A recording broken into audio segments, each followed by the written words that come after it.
So another terminology is isoquant map. So this is actually just an equivalent terminology to the indifferent curves that we knew before in the choice and demand part. So basically, it's just a way to summarize all those combinations of inputs that can produce the same certain level of output. Now, so you fix the level of output, like the target output at one point, and then you see which combinations of K and L can be used to produce this output, connecting those points, and you get the isoquant. That's the idea. The reason why we need the isoquant, even though, like I said, for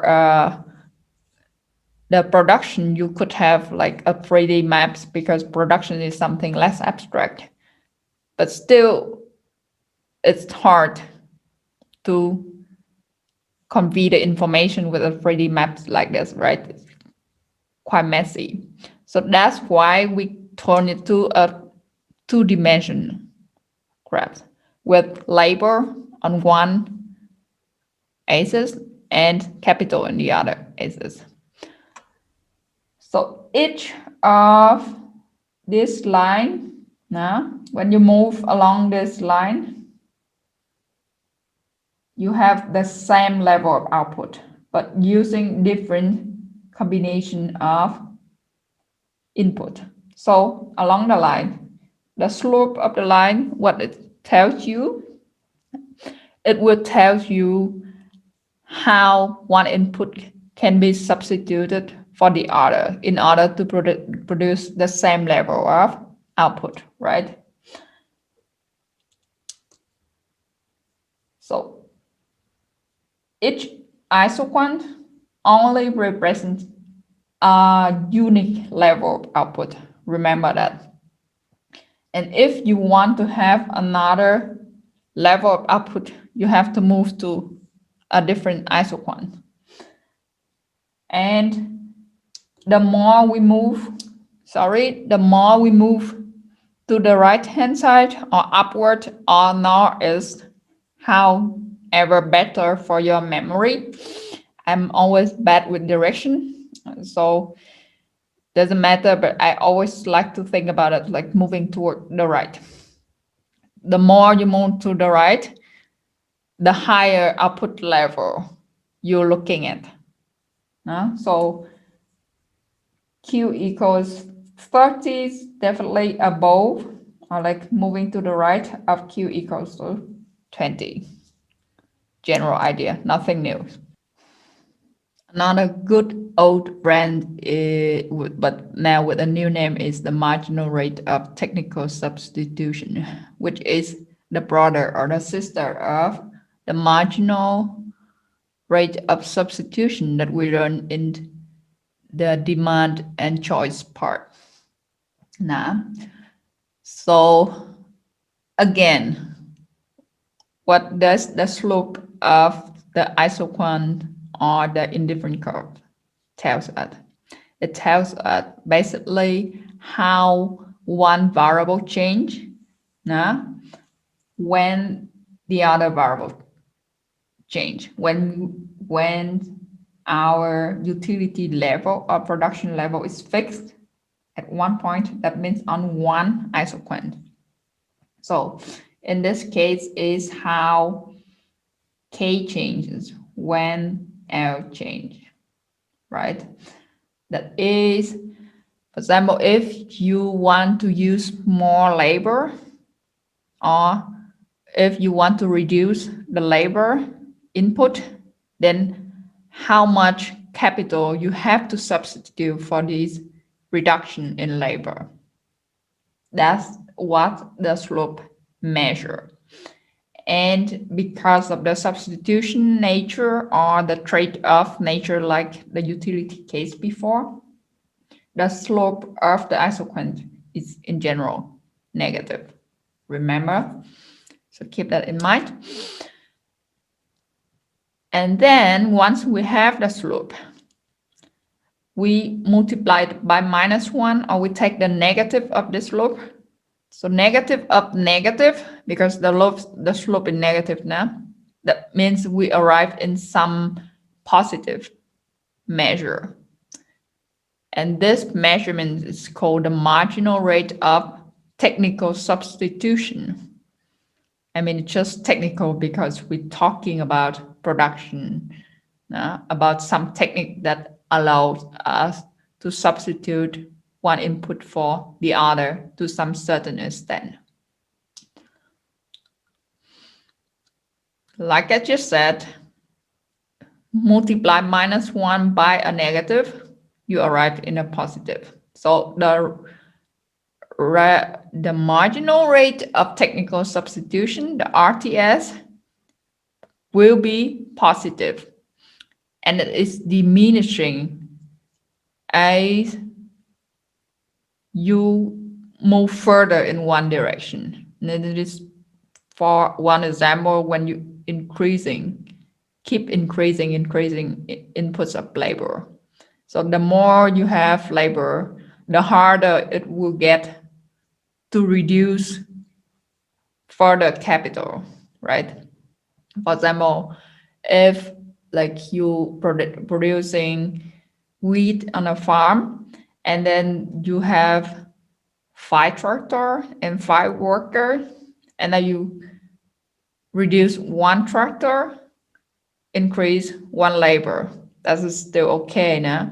But then if up to the point when you only have 1 tractor left, and you wanted to substitute this tractor by another increased labor worker, that would be hard, right? So that's the idea of diminishing marginal rate of technical substitution. We talk more about it later. So the marginal rate of technical substitution, like I said, shows the rate at which labor can be substituted for capital, or vice versa, and holding the output constant because we looking at one isoquant, right? And it's also very similar to the marginal rate of substitution before. It is the negative slope. Let's skip that quickly. How to derive it? We talk about it. Actually, we spent quite some time talking about it.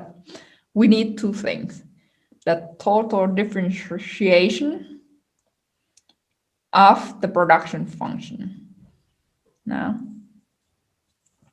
the second thing, we fix the production level constant by using one isoquant. And because we fix it constant, the change of production output along this isoquant is 0. There's no change along this line, right? Therefore, by manipulating that, you could put one of these 2 terms to the other side of the equations because this guy is now 0, right?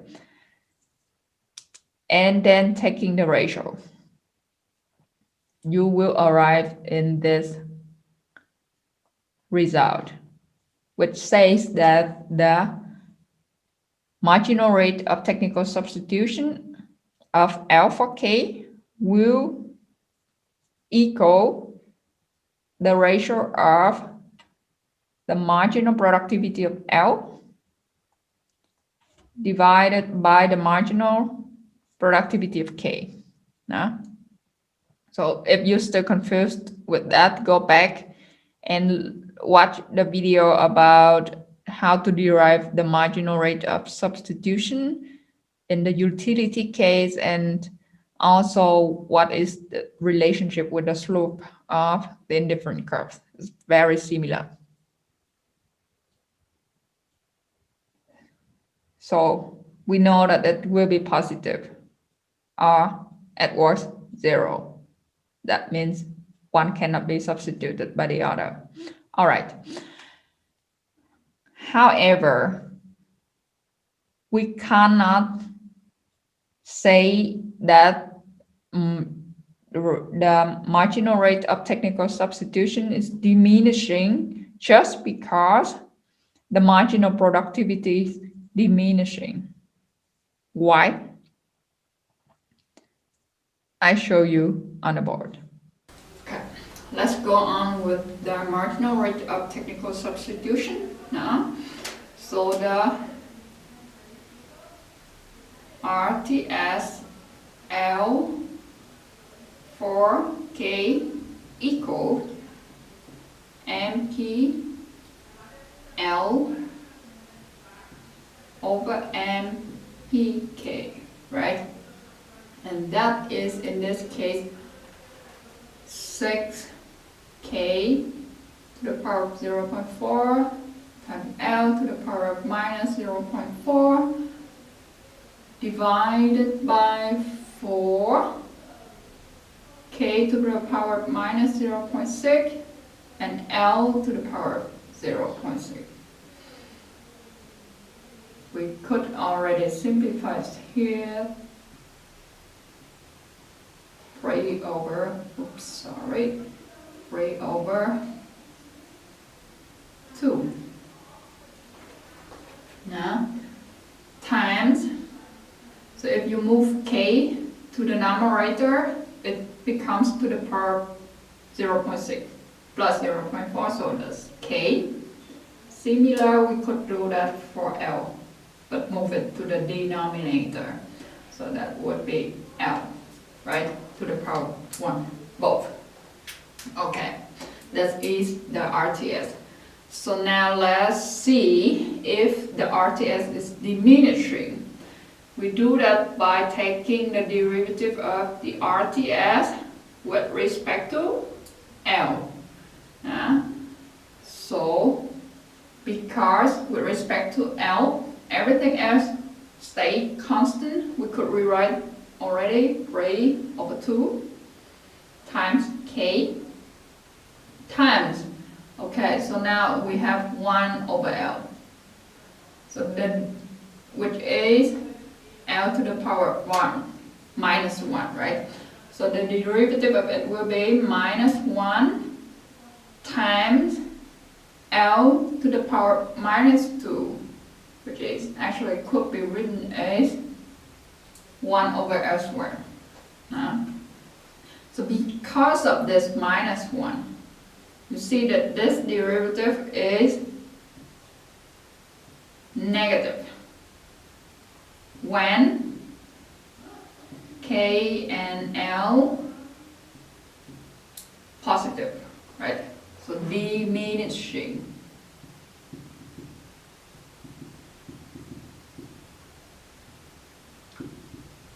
Marginal rate of technical substitution in this case.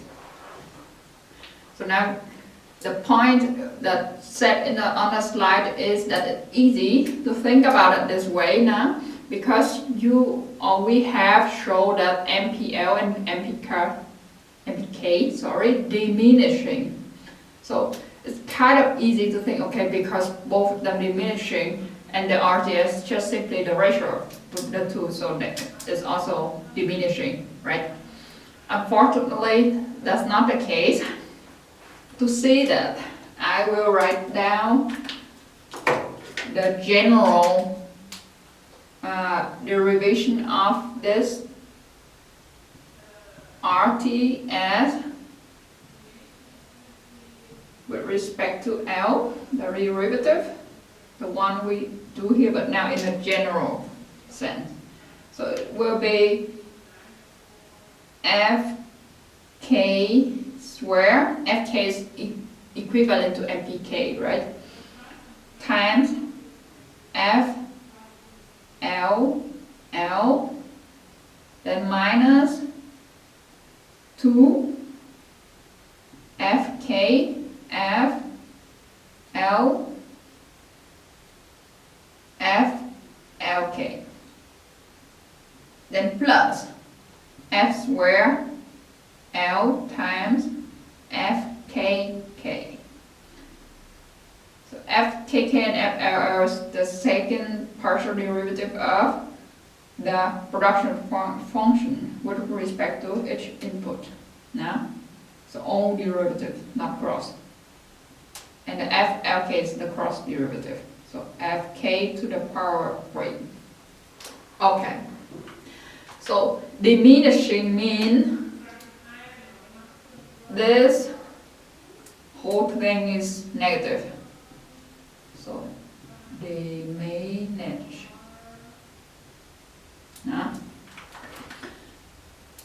So I mean, you don't have to even derive it. I don't want to show you here, just make your life more complicated, but in case somebody interested in, feel free to come back to me. Now let's talk about the sign of this.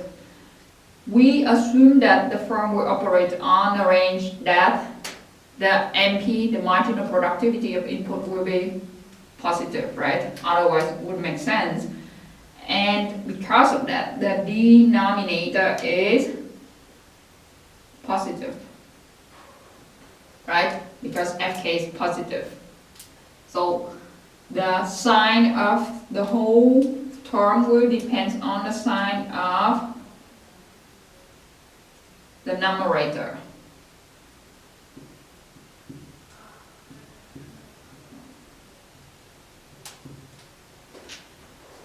Now let's taking the numerator like part by part. So you have the first thing is, let's say, FK squared times FLL. This is positive, right? And FLL is negative. Why? Because of diminishing marginal productivity. So the first one is negative. Let's keep it far apart. We go back later. Similar thing for the third term, the final term. FL squared is positive, but FKK is negative. Similar reasoning. Minus 2 FK FL. It will be FK will be positive, FL as well, times FLK. So this is where the problem comes from. And the sign of the whole numerator depends on the sign and also the magnitude of this cross derivative. So that's why it's not enough to jump to the conclusion that because of diminishing marginal productivity that we could have diminishing marginal rate of technical substitution, but we have to take into account this cross derivative.